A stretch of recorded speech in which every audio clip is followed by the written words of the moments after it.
Claudine Hemingway is a descendant of famed writer Ernest Hemingway. We bumped into each other at a party and decided to team up and dive deep into French history, but with a twist, by bringing a spotlight to those lesser known creatives in France. This is History with a Hemingway. Welcome back to Paris History, Avec, Hemingway. I'm back with Claudine, and we're continuing on our path of true crime. Today, we're talking about the affair of the poison. This took place in the 17th and 18th century. There was a lot of poisoning going on, and Claudine's going to walk us through. This is a two-part series once again, so make sure you tune in next week to hear the rest of the story. But let's jump into the first half. Yeah, this is, you might have come across this if you're really into French history, you might have come across this being mentioned at least a few times because it does involve Louis the 14th and the court of Versailles. And if you had watched the TV series Versailles, that is on right now is on Netflix. They dabble into this, and we'll get into kind of the juicy part of the story that was really attached to that they depict in Versailles. But this is something that happened, and it kind of started. There's an actual set of years. It's the Affaire des Poissons, but this is actually there was something that happened before that kind of launched the whole thing. So in the late 17th century, in Paris, and of course Versailles, as I said, everything was embroiled in the poison affairs, and it was pretty much nobody was immune to it, including Louis XIV, the Sun King. But it all began back in 1662 when a gentleman named Gaudin de Saint Croix began an affair with a woman named Mary Madeleine Dru d'Abry. She was the Marquise de Bronvier.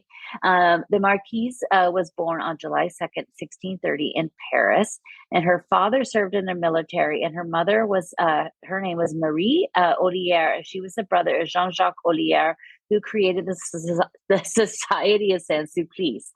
If you've been into the Church of Saint-Sulpice there in Saint-Germain, you really looked at everything hanging on the walls, you will have recognized that name. When I was doing research and reading all about this, I was like, wait a minute, I know that name. And it is because of the Society of Saint-Sulpice he created, that was all for all the different priests. And, it was also at the same time the priests were visiting Miss Betty across the street at the brothel that we've also discussed before. We should just call it the Society of Miss Betty. But she was the oldest of 5 children. Her mother died shortly after giving birth to her youngest brother. But as the oldest, her father expected her to help out with the siblings, of course, and she was in charge of the house. At just 7 years old, she was raped by a neighbor. And at 10 years old, she began to have sexual relations with her 2 younger brothers up to 3 times a week. Yikes. Yeah, kind of gross. So obviously, when we talk about what happens, obviously sometimes these things come into play. Another thing about this, and we're going to be talking about these are mostly all women that were involved in the poison affair. And I recently posted something about Catherine de Medici and how we've talked about her on the podcast, and we'll link it in the notes. But she was very widely involved in poison, and she actually does not come up in this conversation that we're going to have. But she was really widely, it's very much historically documented how she was involved in poison and how she killed a couple people that we know of.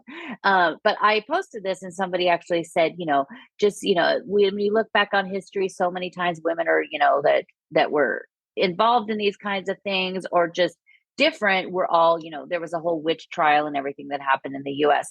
But sometimes these things, sometimes people are accidentally blamed or just because it was different. These women actually are involved in killing and poisoning people, just to set the record straight. Whoops. So sometimes people are unjustly accused of these things, but sometimes people are justly accused that they are, and this is what they did. So Marie Madeleine, at the age of just 21 years old, the old age, on December 20th, 1651, in the Église Saint-Eustache, Mary Madeleine married Antoine Gobelin. He was the Marquise de Bronvier. The marriage resulted in 3 children. He already had 4 illegitimate children that she had to also take care of. When he was away, he was a commander of the regime of Auvergne. They had a very high standing in the Marais, and they would hold parties and salons, and everybody would attend. So she was very, very well known in the Marais. So, a lot of people came to visit her. And so, of course, the gentleman came as well. In 1662, she began an affair with a gentleman named Gaudin de Sainte Croix. And they had an affair. And when her husband learned of this relationship, he had Gaudin locked up in the Bastille for 3 months in 1663. Hmm. Could you imagine now in France if you could lock up your the mistress or the lover of your wife or husband? The prisons would be full. The prisons would be overcrowded now if you could just instantly be like, I'm locking up my husband's mistress. But when Gaudin was in prison, he met a gentleman named Guido Exier, who was in the Bastille for poisoning the sister-in-law of Pope Innocent X, Olivier de Rome.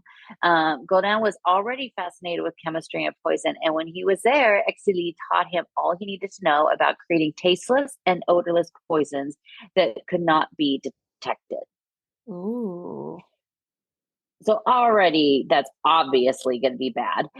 Exley told him upon his release he needed to go visit a gentleman named Christophe Boisset, who was a master chemist at the Jardin Royal des Plantes, which is what had everything he needed. We talked just a few weeks ago about the Jardin des Plantes, and that was basically first created under Louis XIII because he wanted to rival those in Italy that would have these gardens that were growing all these medicinal herbs and everything. And so they put a lot of money into having people that were just doing this. And so of course, you there's plants, obviously, like there's mushrooms, like you're not supposed to just walk out into the forest and eat the first mushroom you see, because either it's a wacky mushroom or it could kill you, not. So there's definitely, natural things in the environment that just these things eating them could kill you.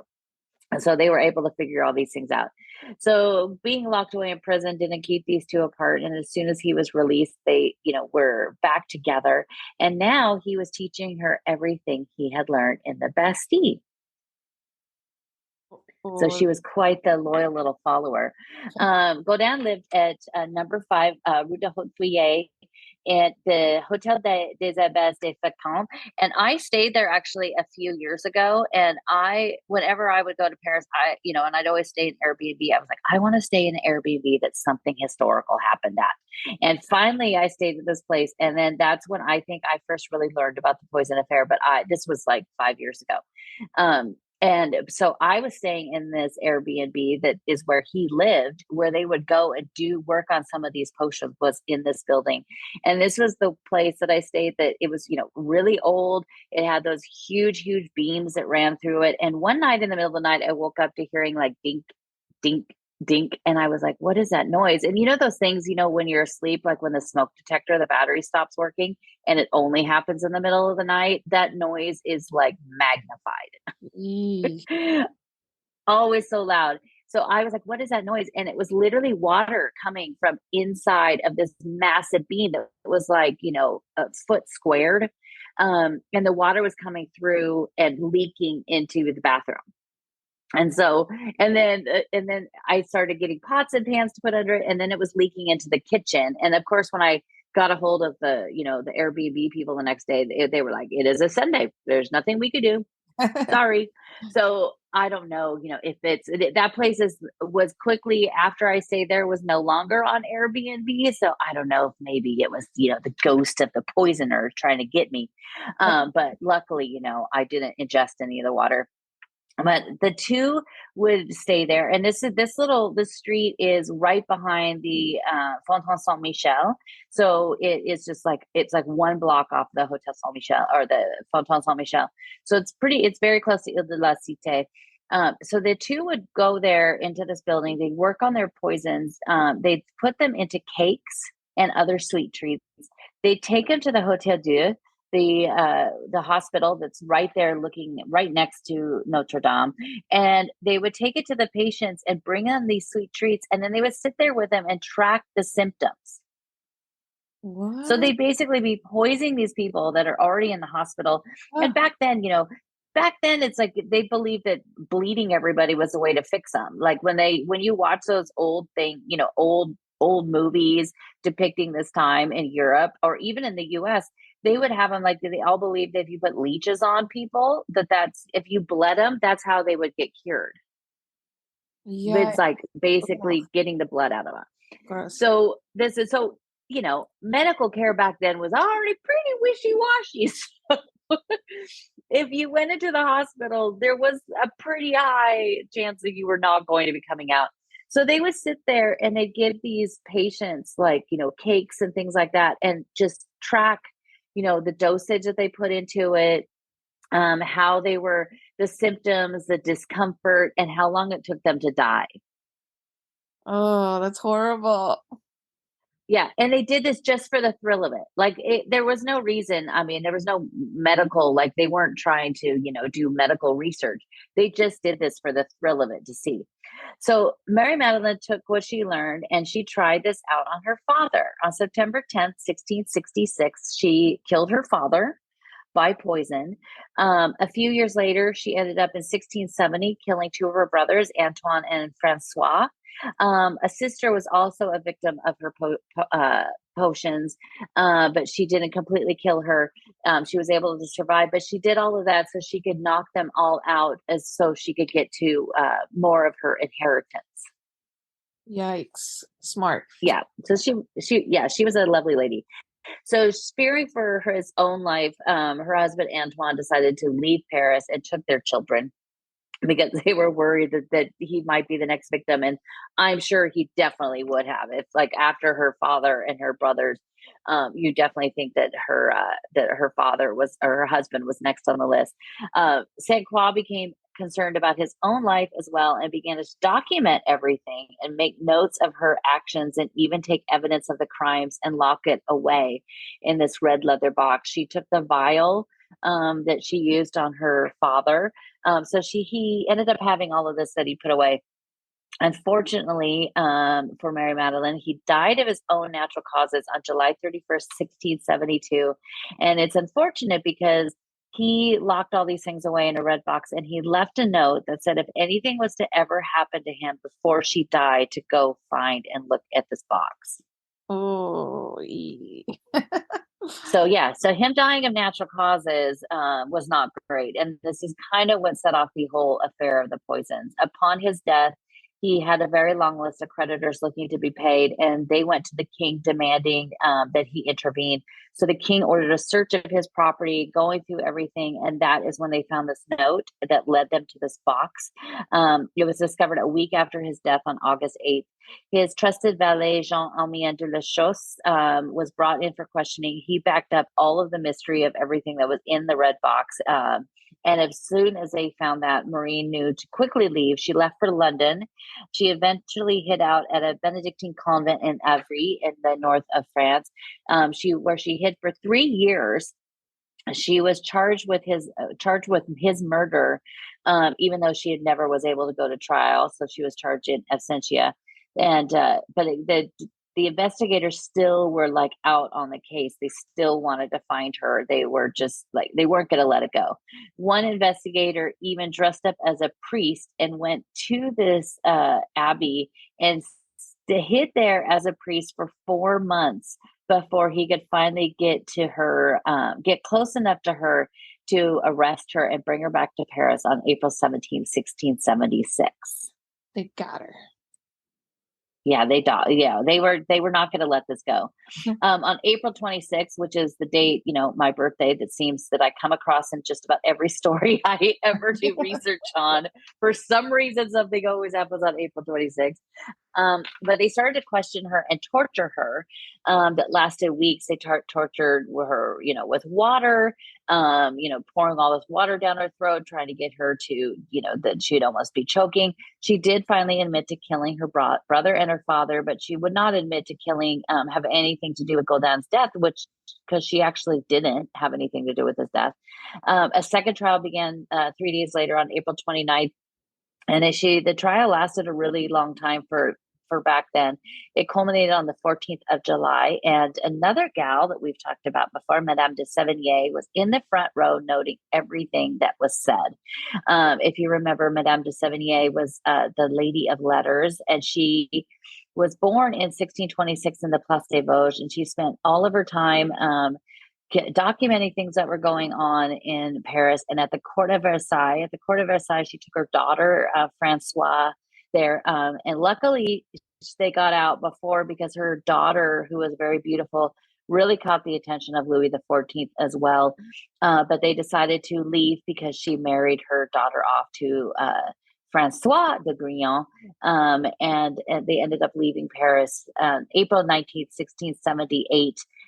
So good thing they didn't stay there at court a little longer, because who knows what would have happened, which is what we'll get to. But she then began in these letters because her daughter moved to the south of France.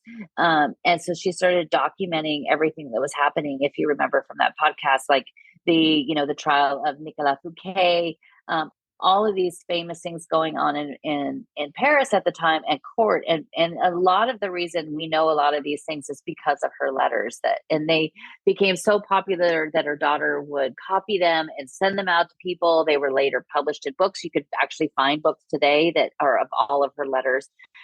So thankfully to Madame de Sévigné, we get an inside glimpse into all of these of atrocious and salacious things that got to happen in France. We appreciate those letters. Yeah, we definitely do. Unfortunately, none of the letters that her daughter replied to her back with survived. But the juicy good letters were from Madame de Sévigné. And if you go to the Carnavalet, that's where she once lived. The street is Rue de Sévigné, named after her. She once lived in what is the Museum of Paris, and there is a couple rooms that are dedicated to her. So you get to see a painting of her and some of her furniture and stuff, which is really cool. But at trial, it was discovered in 1669 that Mary Magdalene attempted to kill Jean-Baptiste Colbert twice, on February 18th and again on May 5th. He was a very close member of the court of Louis XIV, and he was named chief minister of the state. So a lot of the things that you see in Paris that happened under Louis XIV were really pushed through by Jean-Baptiste Colbert. But it was nothing compared to what the court was soon going to go through. When Henriette of England, she was the wife of Philippe I, the Duc d'Orléans. He was the brother of Louis XIV. She died on June 30th, 1670. And it is believed that she was poisoned, and the poison came from Mary Magdalene. A glass of chicory was given to Henriette by the Knight of Lorraine, who was also the lover of her husband and wanted her out of the way. So he had given her this glass of chicory, which some people, I think, try drinking chicory even still to this day as a replacement for coffee. What? Which, yeah, there's people that don't want caffeine and coffee. So I think it's like chicory that you could actually get, and people say it tastes like coffee. But after reading this, I don't know if I would want to drink it. Yikes. Ew. Yeah, I think that was like a thing during COVID too, where some people started drinking that because they were just at home drinking endless, gallons of coffee, like this isn't good for me. So they started drinking chicory. It's like, I think it's like a bark. Weird. Yeah, it doesn't sound good. But she died that day. She was just 26 years old. And upon her death, they did an autopsy, and they do definitely see that she died of suspicious causes. And if you watch that TV series Versailles, which when I was doing research for this, I was like, oh, I gotta watch some of the beginning of that again. And it starts out with Henriette. There's times they see her choking and coughing, and she just doesn't feel good. She doesn't know why. And the Knight of Lorraine is plays through the whole series. He's the gentleman with the very long hair and lover of Philippe, the Duc d'Orléans. And so you definitely see, and it even goes through a little farther into the poison affair with Madame de Montespan. But this whole thing, everything that was documented by Madame de Sévigné gives one of the strongest accounts of the details, saying assassination is the safest. It is a trifle compared to the 8 months of killing her father and receiving all his caresses and sweetness, where she just only responded with doubling the dose. Oh gosh, yikes. Yeah. But Alexander Dumas, of course, from the Three Musketeers, he also noted all of these details. Alexander Dumas he's really known for the Three Musketeers and is it the Count of Monte Cristo. But if you look into his whole list of books that he wrote books about like Marie Antoinette, and he wrote these books about court and these people at court, which are really, really interesting to check out. They're definitely not as involved as the Three Musketeers in some of those books, but they are really interesting because he really notes these things.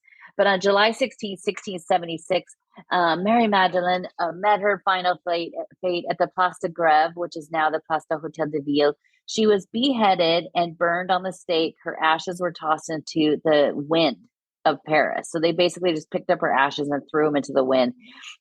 So that's, even, I don't know. I mean, we've talked about so many of these people that were beheaded and they put their heads on a stake and they just like basically, brought the stake with his bloody, gross head dripping on people in the crowd. Yeah. I don't know which is worse, that or that her ashes were going through the city and people were just breathing them in. Yeah, neither sounds great. Yeah, but Sevigny said that she never has a city been so aroused, so intent on a spectacle when this was happening. And she remarked that Paris has now inhaled her evil and it was now to return 7 years later. I mean, she had to seek revenge. Yeah, so her ashes maybe, there was some of her with the witchcraft and poisons. It got back in their system. But as she was taken the short way to her death, she said, out of so many people, must I be the one to be put to death? Half the people in Paris are involved in this sort of thing, and I could ruin them all if I were to talk. When the news reached the king, he ordered an investigation. Louis XIV appointed Gabriel Nicolas de la Rien, the lieutenant general of the police, to create a group to look into these allegations, but he never knew how close to home it would get, which we'll tell you all about next week. All right, guys. Well, make sure you tune in next week to continue the story. And I hope you guys are enjoying this new theme of the podcast. And we love hearing from you. So send us a message and drop us a line. And check out Claudine's website, ClaudineHemingway.com, for more information. Thanks for listening today, guys. If you're interested in learning more about Claudine, her tours, history, and the beautiful photographs that she posts all over Instagram, tune into her website, ClaudineHemingway.com.